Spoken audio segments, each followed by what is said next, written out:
বাচ্চাদের প্রতিদিন চিপসের বায়না। বলেন তো এই অস্বাস্থ্যকর চিপস কি প্রতিদিন দেয়া যায়? তাহলে চলেন আজকে আপনাদেরকে সিম্পল একটা হোমমেড চিপসের রেসিপি দিব। প্রথমে 4টা আলু সিদ্ধ করে নিব। তারপর আলুগুলো ভালো করে ম্যাশ করে তাতে 1 চামচ বেকিং পাউডার, 2 চা চামচ কর্নফ্লাওয়ার, 3 চা চামচ চাট মশলা এবং 3-4টা শুকনো মরিচ গুঁড়ো করে ভালো করে মেখে নিব।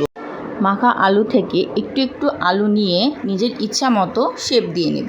আমি এখানে কুরকুরে চিপসের মতো শেপ দিয়ে নিয়েছি। এখন আমরা এগুলোকে 5 মিনিটের জন্য ফ্রিজে রাখব। একদম লো ফ্লেমে তেল গরম করে তাতে এক এক করে সব চিপস ভেজে নেব এবং ফ্লেমটা একদম লোতে রাখব।